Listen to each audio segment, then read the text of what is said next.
बिस्मिल्लाहिर्रहमानिर्रहीम। अस्सलाम वालेकुम नाज़रीन, आप देख रहे हैं मेरा YouTube channel IPS international political system. और आज हम जिस टॉपिक पे डिस्कशन करने जा रहे हैं ये टॉपिक है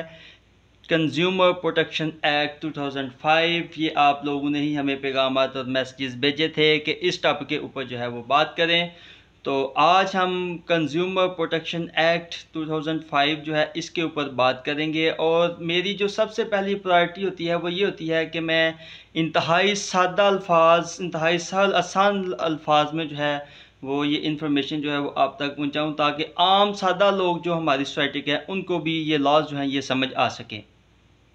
तो आज हम ये कंज्यूमर से रिलेटेड एक कानून है जिसके ऊपर बात करने लगे हैं कि कंज्यूमर कौन होता है। कंज्यूमर वो होता है जो कि घर से बाहर निकलता है, मार्केट में जाता है, वहाँ से परचेज़ करता है, कोई चीज़ ख़रीदता है, तो ख़रीद करने वाला जो बंदा है वो कंज्यूमर होता है। अब इसके अंदर भी डिफरेंट कैटेगरीज हैं कि आप क्या ख़रीदते हैं।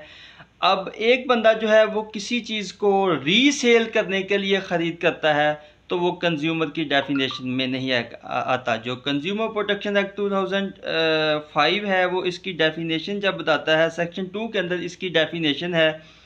कि जो कमर्शियल पर्पज़ के लिए चीज़ ख़रीदी जाएगी, जो कमर्शियल पर्पज़ के लिए ख़रीदने वाला बंदा है, एक तो वो कंज्यूमर की डेफिनेशन में नहीं आएगा, और जो for the purpose of resale जो है वो ख़रीद करेगा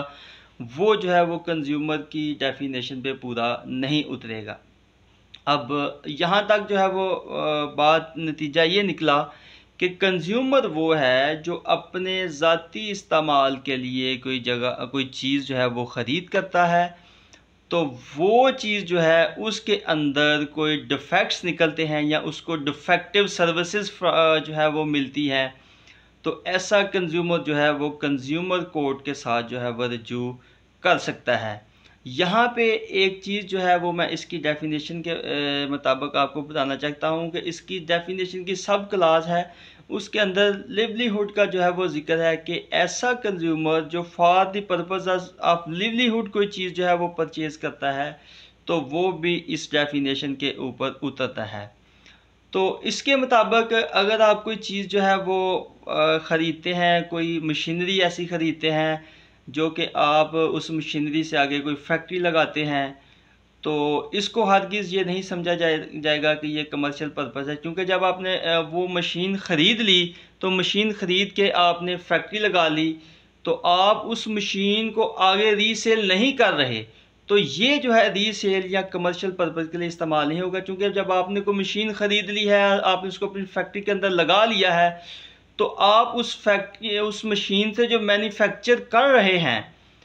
उसको जो है वो मैन्युफैक्चरिंग जो चीज़ें हैं उसको तो आप जो है वो कमर्शियल पर्पज़ कह सकते हैं। लेकिन जब आप वो मशीनरी जो है आपने एक जगह फिक्स कर ली है, वो मशीनरी आप आगे सेल नहीं कर रहे, तो ये हरगिज़ जो है वो कमर्शियल पर्पज़ या रीसेल की डेफिनेशन पे नहीं आएगा।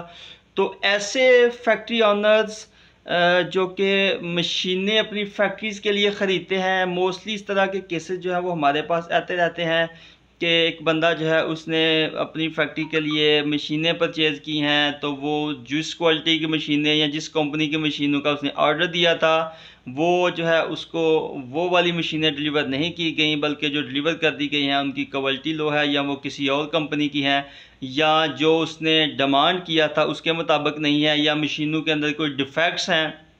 और वो मशीनें जो हैं वो प्रॉपर तौर पे काम नहीं कर रही हैं। तो इस तरह ये मशीनें ख़रीदने वाला जो है ये भी कंज्यूमर की डेफिनेशन में आता है और ये जो है कंज्यूमर कोर्ट के साथ रजू कर सकता है। अब कंज्यूमर इसकी मुताबिक अगर कोई बंदा जो है वो गाड़ी ख़रीदता है किसी कंपनी से, तो वो गाड़ी जो है वो डिफेक्टिव निकल आती है, उसके अंदर कोई डिफेक्ट्स निकल आते हैं या उसको डिफेक्टिव सर्विसेज फ्राहम की गई हैं, तो ये बंदा भी जो है वो कंज्यूमर कोर्ट से जो है वो रजू कर सकता है। अब कंज्यूमर कोर्ट से रजू करने के लिए आपको करना क्या होगा, सबसे पहले जो है वो आप किसी लॉयर के पास भी जा सकते हैं, या अगर आप ख़ुद जो है समझते हैं तो इसकी भी गुंजाइश कानून के अंदर मौजूद है। आपको एक जो है जब आपको काज ऑफ एक्शन अरोज़ हुई है, जब आपको पता चला है कि आपने ये चीज़ परचेज़ की थी, इसके अंदर डिफेक्ट्स हैं, तो आप जो है इसकी जो सेक्शन 28 है वो ये कहता है कि आपको एक लीगल नोटिस जो है फॉर द डेज ऑफ 15 यानी कि 15 दिन के लिए उसको एक लीगल नोटिस भेजना है। उसके बाद जो है वो आफ्टर विद इन 13 डेज़ जो है वो आप कंज्यूमर कोर्ट में इसकी सेक्शन 25 के तहत जो है इस्तगासा जो है अपनी कंप्लेंट जो है वो फाइल कर सकते हैं। सेक्शन 25 के तहत ये जो कंप्लेंट है वो कंज्यूमर कोर्ट में फ़ाइल होती है। कंज्यूमर कोर्ट के जो जज साहब हैं ये डिस्ट्रिक्ट एंड सेशन जज कहलाते हैं। अब इसको आप कंज्यूमर प्रोटेक्शन एक्ट कोर्ट कह सकते हैं, कंज्यूमर प्रोटेक्शन कोर्ट कह सकते हैं। उनके पास ये कंप्लेंट फाइल होती है तो वो आप अपने ज़िले के डिस्ट्रिक्ट एंड सेशन जज कंज्यूमर कोर्ट के पास अपनी कंप्लेंट जो है वो फाइल कर सकते हैं। तो अगर आपके साथ भी कोई इस तरह का मामला हुआ है, आपने कुछ चीज़ें परचेज़ की हैं वो डिफेक्टिव निकली हैं, उनके अंदर कुछ नकाइस निकले हैं, या जो आपका एग्रीमेंट था उसके साथ वो उसके मुताबिक या उस डेट के अंदर जो है वो आपको चीज़ें जो है वो फ्राहम नहीं की, तो उसकी वजह से जो है वो आपको अगर लॉस हुआ है, आपको डैमेजेस हुए हैं, तो आप जो है कंज्यूमर कोर्ट के साथ जो है वो रजू कर सकते हैं। कंज्यूमर कोर्ट आपको जो है बीमा डैमेजेस और आपकी असल अमाउंट जो है वो दिलवाने की पाबंद है। तो इस सिलसिले में नाज़रीन जो पाकिस्तान के अंदर हमारा कंज्यूमर लॉ है ये उस लेवल का भी एडवांस नहीं हुआ, लेकिन वक्त के साथ साथ ये कानून जो है ये भी इसमें बढ़ोतरी आ रही है और कहीं एक फ़ैसला ज़्यादा अपेक्स कोर्ट जो है इसके ऊपर दे के इस कानून को जो है वो वसी करते जा रहे हैं। लेकिन इसकी डेफिनेशन के मुताबिक तो ये बड़ा एक लिमिटेड जो है वो कानून है। हमारे बरक्स इंडिया में या दीगर जो तरक्की याफ्ता मालिक में है वहाँ पे कंज्यूमर लॉ इंतहाई मजबूत हैं, लेकिन वक्त गुजरने के साथ साथ अगर हम लोग भी इसमें इंटरेस्ट लेंगे, अगर हमारे साथ कोई फ्रॉड होता है कोई चीज़ें ख़रीदने में, तो हमको पब्लिक को भी जो है वो चाहिए कि वो कंज्यूमर कोर्ट के साथ रजू करें, ताकि ये जो लोग ऐसे सोसाइटी में बैठे हुए हैं जो लोगों को चीट करते हैं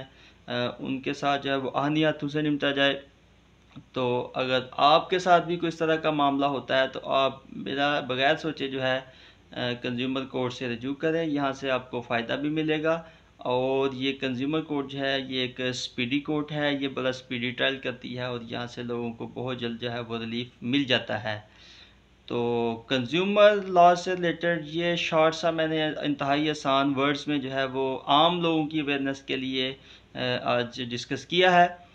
तो इंशाअल्लाह अज़ीज़ आप जुड़े रहें हमारे इस channel international political system IPS के साथ। यहाँ से आपको सीखने के लिए मिलेगा और हम मिलके जो है वो सीखेंगे और मज़ीद जो है इनके लॉज के ऊपर जो है वो हम डिस्कशन करते रहेंगे। तो अगर आपका भी कोई सवाल है या आपका भी कोई मसला है तो आप हमें हमारे व्हाट्सएप नंबर जो कि नीचे दिया गया है उसके ऊपर SMS कर सकते हैं। इंशाल्लाह हम आपका जवाब जो है विद इन टाइम जो है देते रहेंगे। बहुत शुक्रिया।